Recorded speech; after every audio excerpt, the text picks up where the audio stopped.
এইবাৰ সত্ৰাধিকাৰৰ আন্দোলনৰ হুংকাৰ শ্ৰী দামোদৰ দেৱৰ জন্মভূমিত কাৰাগ্ৰাসন নগাঁৱৰ কোবাই সত্ৰলৈ আহিছে নেকি ভাবুকি সত্ৰভূমি মাজুলীৰ মাহাৰা আধাৰ সত্ৰত সত্ৰাধিকাৰ মহেশ গোস্বামী খোচ্চাৰ হৈ পৰিছে বেদখলৰ বিৰুদ্ধে সংবাদমেলত মন্তব্য নগাঁৱৰ কোবাই সত্ৰৰ আগ্ৰাসনৰ বিৰুদ্ধে ৰাজ্যজুৰি আন্দোলন কিন্তু আমাৰ যি নিজ গুৰু আছে আমি এই নিজ গুৰুক অপমান কৰাত আমি সহ্য নকৰোঁ আৰু নিজ গুৰুক অপমান কৰিলে আমি অলপ দুখ পাওঁ গতিকে মই ভাবোঁ যে আমি যদি ধাৰ্মিক হওঁ আমি যদি গুৰুজনৰ প্ৰতি সচেতন হওঁ নিশ্চয় দামোদৰৰ ভেটি চৰকাৰে উদ্ধাৰ কৰি দিবই লাগিব অন্যথা আমি এই কথাটো এৰিবলৈ নাই আজি অসমৰ প্ৰায়খিনি একত্ৰিত হৈছে দামোদৰদেৱ কালচাৰেল ট্ৰাষ্টৰ অভিযোগ ভূমাফিয়া অপশক্তিৰ চকু এতিয়া কোবাই সত্ৰত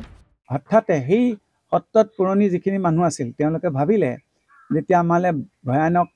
কাল অমানিশা নামি আহিব যিহেতু এই সত্ৰ মাটি আমি মুছলমানক বিক্ৰী কৰিছিলোঁ গতিকে তেওঁলোকে বুদ্ধি কৰি মুছলমানৰ লগত এখন পেৰেলেল কমিটি বনালে যাৰ কাৰণে আমি আঁতৰি যাবলগীয়া হ'ল আৰু আমাৰ হাতত থকা তথ্যমতে প্ৰায় 1.5 কোটি টকা সেইসকল লোকে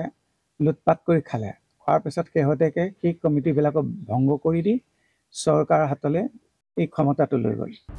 ইফালে বিধায়িকা আঙুৰলতা ডেকাৰ দিনত আবণ্টিত 1 কোটি কলৈ গ'ল বুলিও প্ৰশ্ন সত্ৰাধিকাৰৰ আঙুৰলতা MLA হৈ থাকোঁতেই মানে 1.5 কোটিমান টকা তাত চেংচন দিছিলে কিন্তু কাম একো নহ'ল কাম কৰিবলৈ জেগাই নাই ক'ত কৰিব এই প্ৰশ্নটো লৈ এতিয়া দামোদৰ সংঘৰ তৰফৰ পৰা এটা গোচৰ চলি আছে আৰু এই 1.5 কোটি টকাৰ ওপৰত যে কাম নহ'ল আৰু পইচাটো যে নাই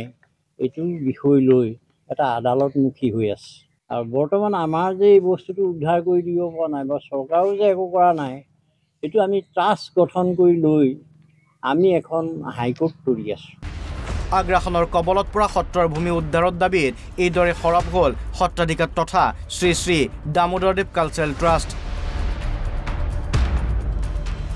মাজুলীৰ পৰা ৰজনীকান্ত বৰদলৈ NB নিউজ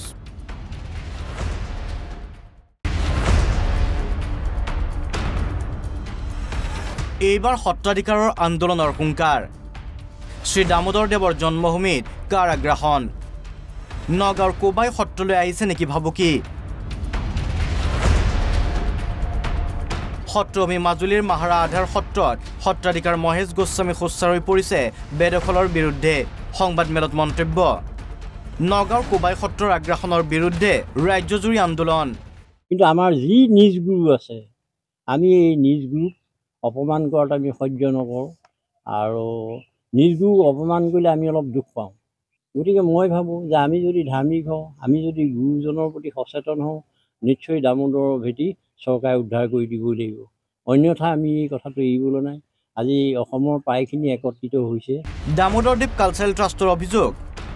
ভূমাফিয়া অপশক্তিৰ চকু এতিয়া কোবাই সত্ৰত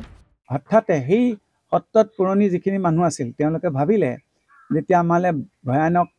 কাল অমানিশা নামি আহিব যিহেতু এই সত্ৰ মাটি আমি মুছলমানক বিক্ৰী কৰিছিলোঁ গতিকে তেওঁলোকে বুদ্ধি কৰি মুছলমানৰ লগত এখন পেৰেলেল কমিটি বনালে যাৰ কাৰণে আমি আঁতৰি যাবলগীয়া হ'ল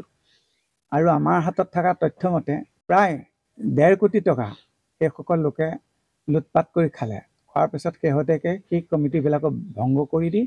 চৰকাৰৰ হাতলৈ এই ক্ষমতাটো লৈ গ'ল ইফালে বিধায়িকা আঙুৰলতা ডেকাৰ দিনত আবণ্টিত 1 কোটি কলৈ গ'ল বুলিও প্ৰশ্ন সত্ৰাধিকাৰৰ আঙুৰলতা MLA হৈ থাকোঁতেই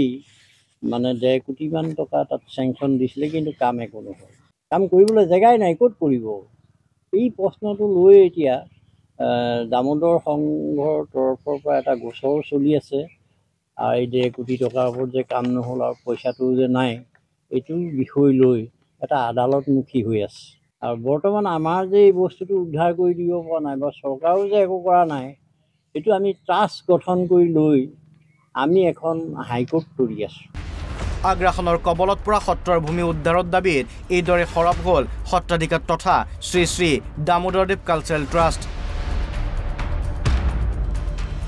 মাজুলীৰ পৰা ৰজনীকান্ত বৰদলৈ NB নিউজ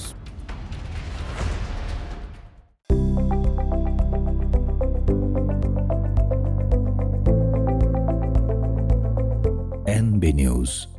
সহজ সৰল ভাষাত নৱভাৰতৰ কথা।